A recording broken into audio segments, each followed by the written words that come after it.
आपकी एक बात दुनिया बदल भी सकती है या वही बात आपकी पूरी वैल्यू को ख़त्म भी कर सकती है। कभी देखा है किसी इंसान को जो बिना ज़्यादा बोले ही लोगों के माइंड में अपना स्ट्रॉन्ग इम्पैक्ट क्रिएट कर देता हो, जिसका एक एक वर्ड इतना पावरफुल होता है कि सब चुपचाप होकर उसकी बातों को सुनने लगते हैं। आज मैं आपको वही सीक्रेट बताने वाला हूँ जो दुनिया के सबसे बड़े मास्टरमाइंड यूज़ करते हैं। अगर आपको भी एक पावरफुल पर्सनैलिटी बिल्ड करनी है तो ये लॉ को लास्ट तक समझना पड़ेगा।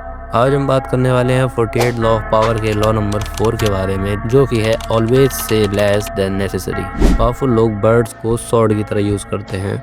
वो हमेशा कम बोलते हैं लेकिन जब भी बोलते हैं तो सबका दिमाग हिला देते हैं। अब मैं आपको इस लॉ को डेप्थ में समझाता हूँ। पहला, words are like weapon. Words का सही इस्तेमाल एक तलवार चलाने के बराबर होता है। जो लोग हमेशा बोलते हैं उनका इम्पैक्ट धीरे धीरे खत्म हो जाता है, जबकि जो कम बोलते हैं वो हर शब्द को सोच समझकर इस्तेमाल करते हैं। उनका एक अलग ही ऑरा होता है। आप जितना ज़्यादा बोलते हो उतना ही अपने इमोशंस और प्लान को रिवील कर देते हो। जो इंसान कम बोलता है लोग उसकी बात को ज़्यादा ध्यान से सुनते हैं और उसकी एक मिस्टीरियस पर्सनैलिटी बन जाती है। जैसे कि मादरा उचिया। मादरा ज़्यादा नहीं बोलता लेकिन जब भी बोलता है तो उसका हर एक वर्ड ऐसी साइकोलॉजिकल इम्पैक्ट क्रिएट करता है जो सामने वाले के कॉन्फिडेंस को तोड़ के रख देती है। उसके डायलॉग केवल डायलॉग नहीं, एक साइकोलॉजिकल वेफेयर होता है। जब उसने स्नोवी अलायंस के सामने सिर्फ एक लाइन बोली, I have one question for you.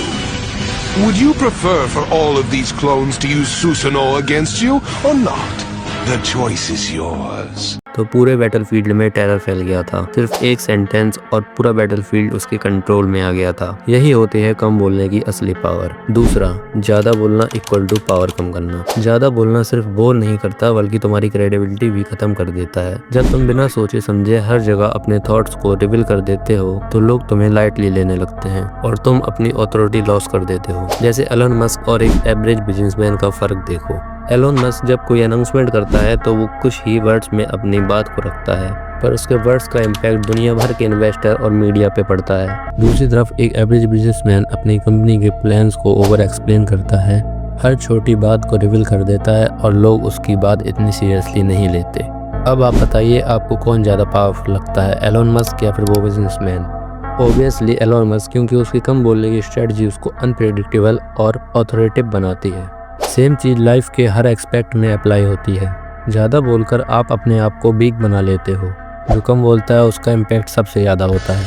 तीसरा, silence create fear and respect. चुप रहना सिर्फ एक स्ट्रेटजी नहीं बल्कि एक पावरफुल टूल है जो लोगों के अंदर अनसर्टेनिटी और फियर को क्रिएट करता है। जब कोई पर्सन कम बोलता है तो लोग उसके वर्ड्स का वेट करने लगते हैं। उनका इमेजिनेशन उसके बारे में थ्योरीज बनाने लगता है और उसकी प्रेजेंस ऑटोमेटिकली डोमिनेटिंग हो जाती है। आपने ये मीम कभी न कभी यूट्यूब शॉर्ट और सोशल मीडिया में जरूर देखा होगा।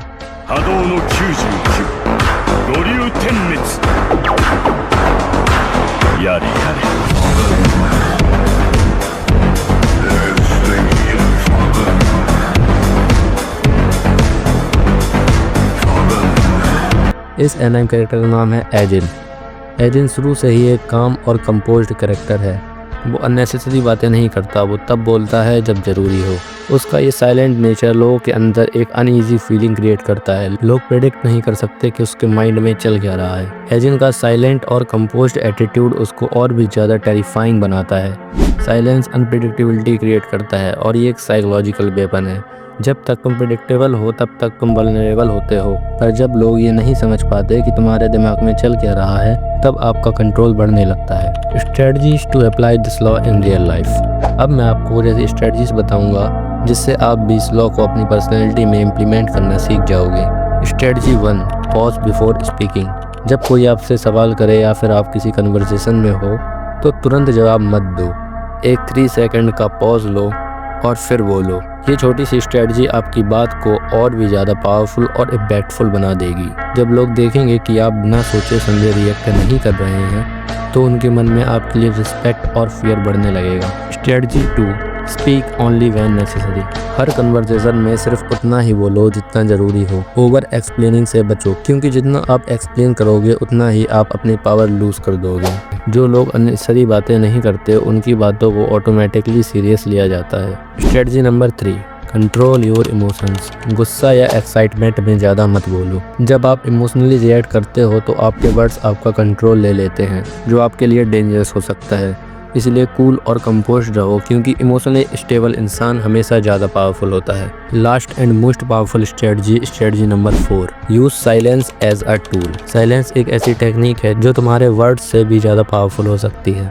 जब तुम किसी कन्वर्सेशन या आर्गुमेंट में होते हो तो सामने वाले के माइंड में कन्फ्यूज़न और एंजाइटी बढ़ने लगती है और आप सिर्फ उसको देखते हो साइलेंटली, तो सामने वाला या ज़्यादा नर्वस हो जाएगा या फिर उसकी एग्रेशन कम हो जाएगी, क्योंकि लोग अनप्रेडिक्टेबिलिटी से डरते हैं और जब तक आप साइलेंट हो तब तक आप अनप्रेडिक्टेबल होते हो। जो इस बात को समझ गया कि दुनिया अनप्रेडिक्टेबिलिटी से डरती है, वो किसी को भी कंट्रोल कर सकता है। कितनी बार ऐसा हुआ है कि आप कुछ बोलना चाहते हो पर जब आप बोलते हो तो उसे लोग सीरियसली नहीं लेते, या कभी किसी से ज़्यादा बात करने की कोशिश में आप अपनी ही पोजीशन वीक कर लेते हो। तो आज से एक एक्सपेरिमेंट शुरू करो, कम बोलो लेकिन जब भी बोलो बिल्कुल इम्पैक्टफुल बोलो। सिर्फ थोड़ा पॉज लो, थोड़ा मिस्ट्री बिल्ड करो और देखो कि कैसे पावर डायनेमिक्स आपकी तरफ आने लगेगी। जब ये एक्सपेरिमेंट कंप्लीट हो जाए तो कमेंट में बताओ आपने क्या फील किया। आज का वीडियो यहीं तक, मिलते हैं अगले वीडियो में एक और नए टॉपिक के साथ। तब तक के लिए से लेस लिसन मोर।